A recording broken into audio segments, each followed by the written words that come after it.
Hello everyone, welcome back to English Pod. My name is Marco. And I'm Erica. And today we're bringing you an advanced lesson for all of our advanced learners out there. That's right. And in this lesson, we're visiting a history class. Yes, we're going to be talking about a very interesting topic that's known around the world, which is International Workers' Day. That's right.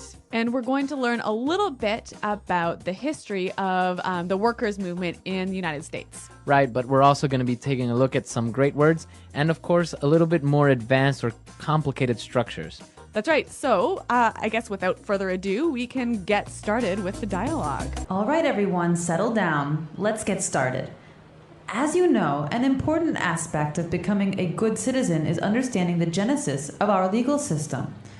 It's not enough to simply memorize our laws. It's necessary that we comprehend why and how they were formed.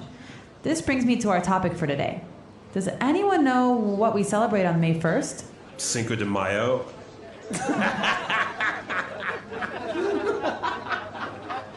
No, that's May 5th in Spanish, James. No wonder you're failing my Spanish class. No, May 1st is International Workers' Day. Do we get a day off from school then? No, it is not considered to be a national holiday here in the U.S., but in other countries it is. Oh, man. In the 19th century, working conditions were appalling, with workers being forced to work 10, 12, and 14 hours a day. Support for the 8-hour workday movement was growing rapidly, despite the indifference and hostility of many union leaders. And by April 1886, 250,000 workers were involved in the May Day movement. Previous legislative attempts to improve working conditions had failed, so labor organizers took drastic measures. They passed a resolution stating that 8 hours would constitute a legal day's work. And on May 1st, 1886, the resolution took effect. Cool. Is that why we only work 8 hours now? Yes, but the happy ending came at a high price. On May 3rd, 1886, police fired into a crowd of strikers at the McCormick Reaper Works factory, killing 4 and wounding many. A mass meeting was called for the next day to protest the brutality. And then what happened? Well, as we say, the rest is history. All right, so we were in a history class and we learned something new, something interesting, right? Yeah, International Workers' Day. It says it's not celebrated in the U.S., but in many other countries it is. Right, on May 1st, a lot of people have a day off, so that's always good. Yes. All right, so why don't we take a look at some of the words that we saw in this dialogue, which were maybe a little bit different or difficult in language takeaway. Language takeaway. All right, we're just going to look at 5 words here. And the first one, we talked about the genesis of the movement. Right, Genesis. Genesis. Okay, so many of you may know that Genesis is a book in the Bible, right? That's right. And that's where this word comes from. It's the first book in the Bible. So it's the beginning. Or the origin. Origin. So that's a Genesis. So the genesis of our legal system, you would say. Right. Or the genesis of this problem. So it's the origin. Yeah, it's a little bit of a formal word, isn't it? Yeah, I guess maybe you can say the origin or the beginning. Yeah, but maybe in an academic setting, you can talk about the genesis. Yes, very good.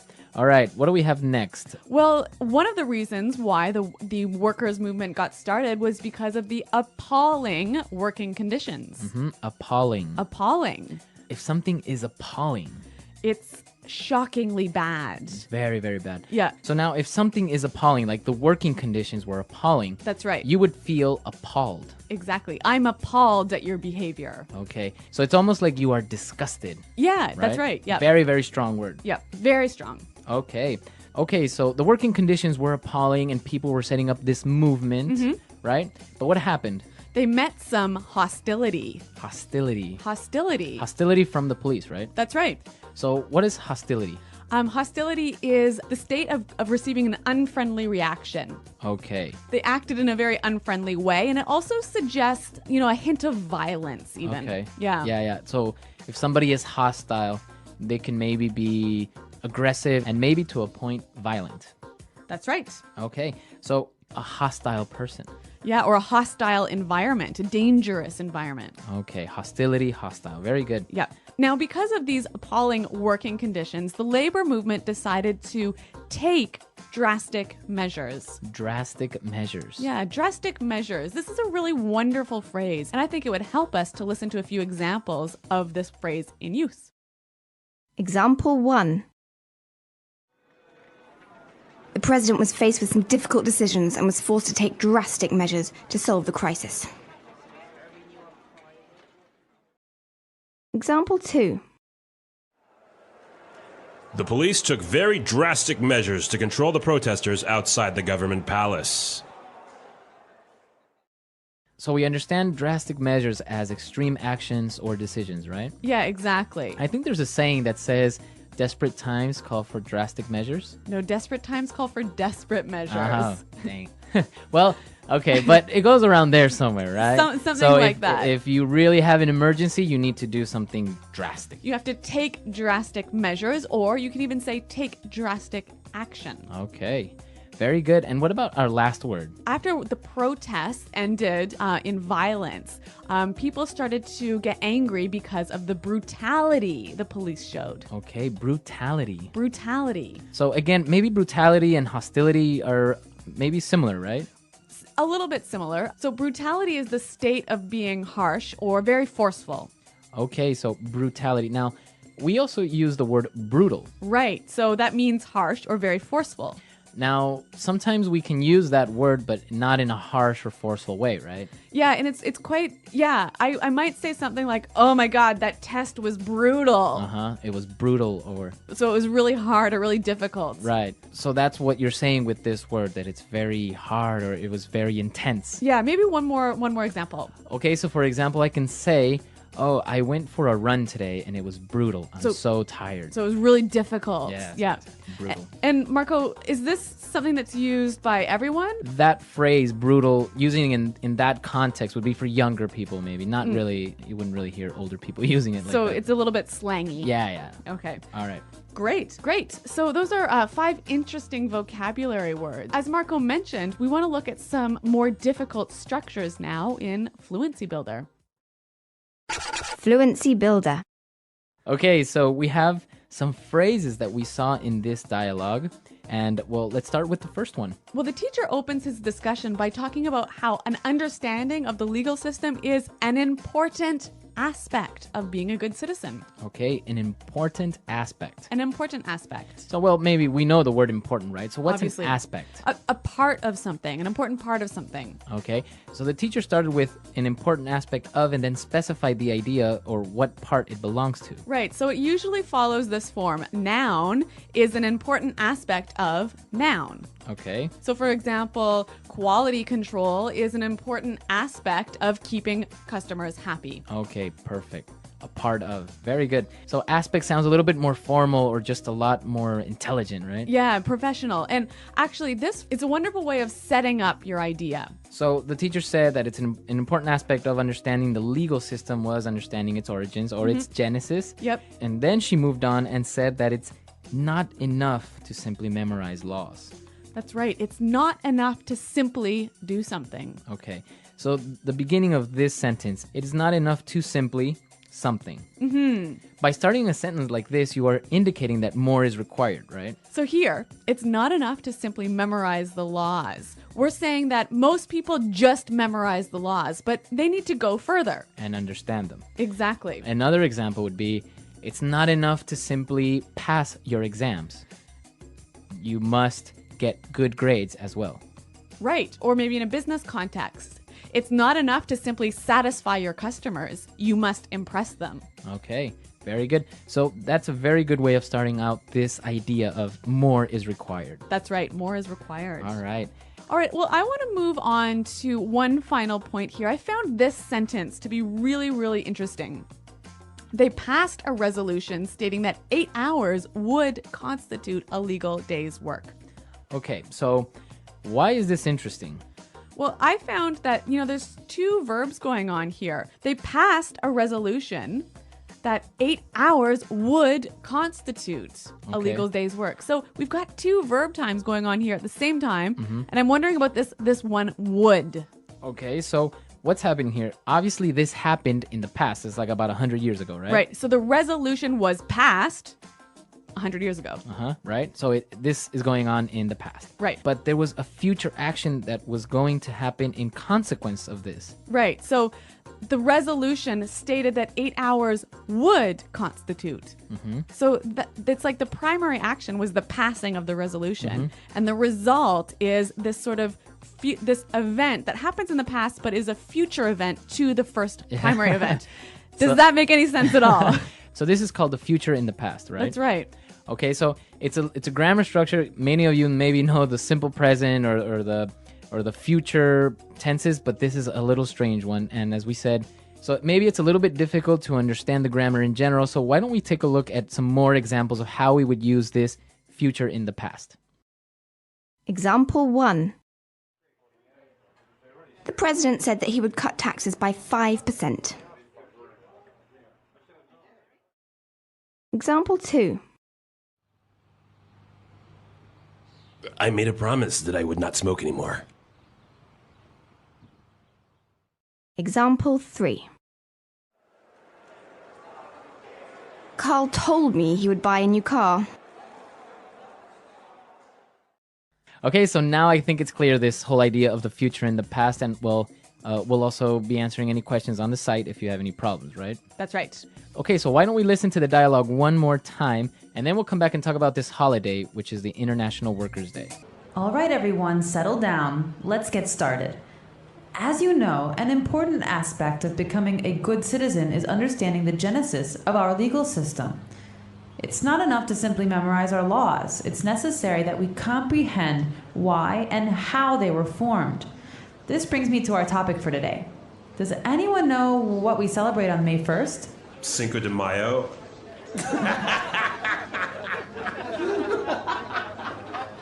No, that's May 5th in Spanish, James. No wonder you're failing my Spanish class.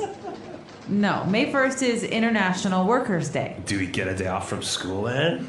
No, it is not considered to be a national holiday here in the U.S., but in other countries it is. Oh, man.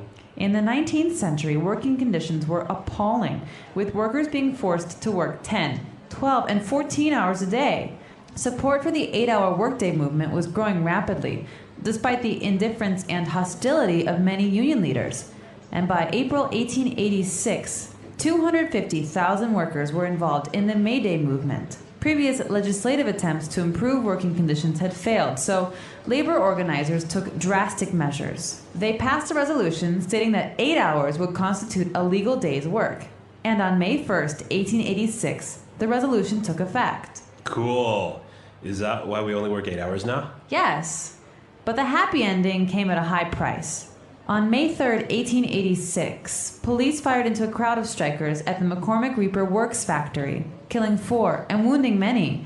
A mass meeting was called for the next day to protest the brutality. And then what happened? Well, as we say, the rest is history.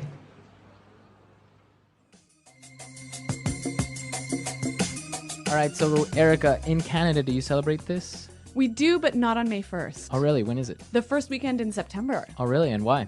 I am not 100% sure. I think it's because we already have a long weekend in May because because on the 24th of May is the Queen Victoria's birthday, so we have to celebrate that. Oh, really? We can't have 2 vacations in the same month. Oh, wow. Well, yeah, I mean, it's not productive, right? Exactly. Well, what about in Ecuador? Yeah, we do. On May 1st, it's a holiday, and we actually have 2 holidays in May as well, because on the 24th, we actually celebrate the Battle of Pichincha, which is one of the decisive battles for the independence of Ecuador. So we don't mind having 2 holidays in the same month. Well, it sounds like Ecuador has a better holiday schedule than Canada. So No, it is. So yeah, on May 1st, people take vacations, or companies usually on May 1st will do something special for their employees. Oh, that's kind of a nice gesture, isn't it? Yeah, so it's like it's Workers' Day, so they'll set up maybe a barbecue or a trip or something like that. So that's what usually happens on May 1st. Great. Well, what about in your countries, listeners? Do you celebrate May Day? May Day. Yeah. May 1st, right? And if you do, well, let us know. Come to our website, englishpod.com, and leave your questions and comments there as well. That's right. Well, thanks for downloading this lesson, and until next time, bye. Bye.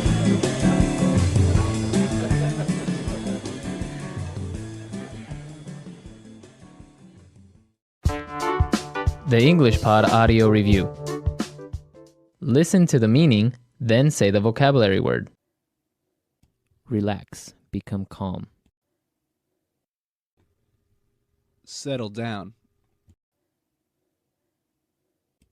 Part. Aspect. Origin, beginning. Genesis. Understand deeply. Comprehend. The day that all people in a country will be on holiday. National holiday. Terrible, horrible, shocking. Appalling. Showing no interest in.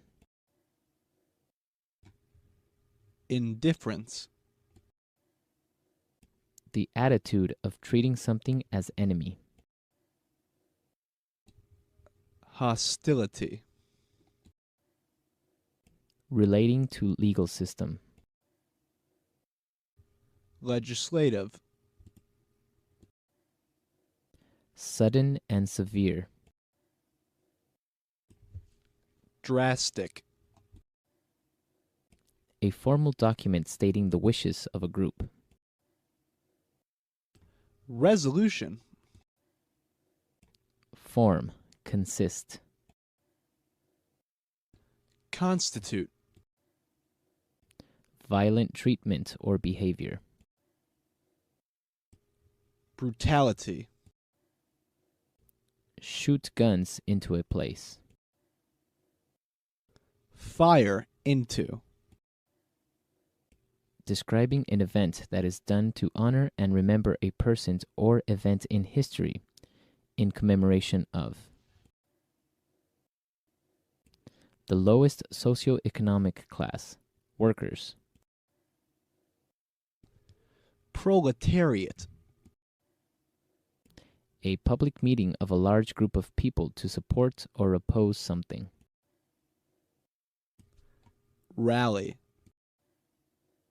An official statement made by a person who has power. Proclamation. Something like a statue built to remember a person or event from history. Memorial. Let's try that faster. Shoot guns into a place. Fire into. Terrible, horrible, shocking. Appalling. Form, consist. Constitute. Relax, become calm. Settle down. Violent treatment or behavior. Brutality. Relating to legal system. Legislative. The attitude of treating something as enemy. Hostility. The lowest socioeconomic class, workers. Proletariat. Describing an event that is done to honor and remember a person or event in history, in commemoration of. Sudden and severe. Drastic. Part. Aspect. Origin, beginning. Genesis. A formal document stating the wishes of a group. Resolution. Something like a statue built to remember a person or event from history. Memorial. The day that all people in a country will be on holiday. National holiday. An official statement made by a person who has power. Proclamation. Showing no interest in. Indifference. A public meeting of a large group of people to support or oppose something. Rally. Understand deeply. Comprehend. Now say the word and hear it in a sentence. Genesis.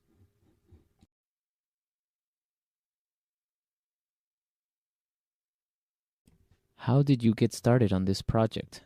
What was its genesis? Genesis.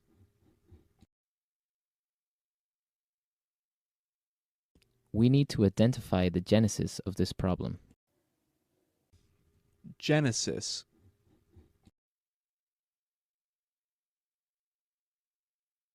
I'm studying the genesis of the feminist movement. Appalling.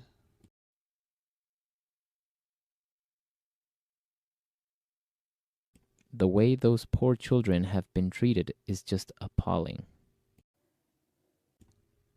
Appalling.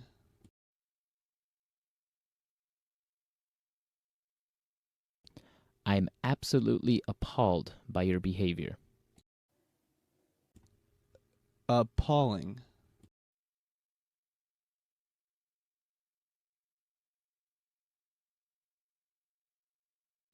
The service in that restaurant was appalling. It took 45 minutes for them to bring us our wine.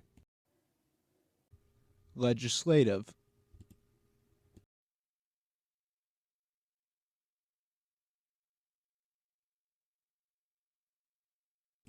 We can't just rely on self-enforced policy. We must find a legislative solution. Legislative.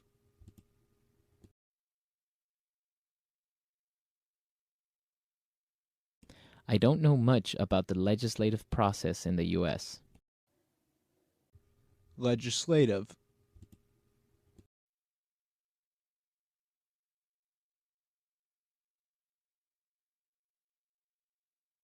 The president can't decide the laws. That's the responsibility of the legislative branch of government. Resolution.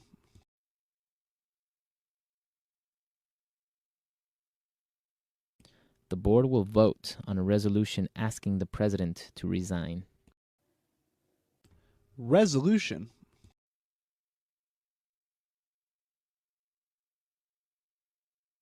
The UN Security Council passed a resolution regarding the Middle East. Resolution.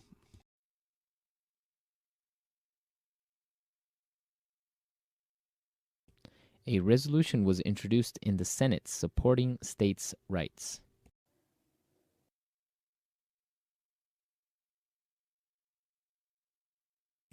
We've got to take drastic measures. I think we should cut off his leg.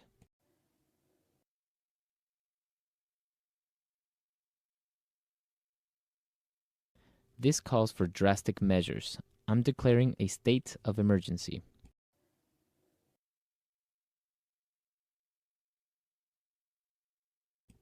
We've got to take drastic measures to cut our costs.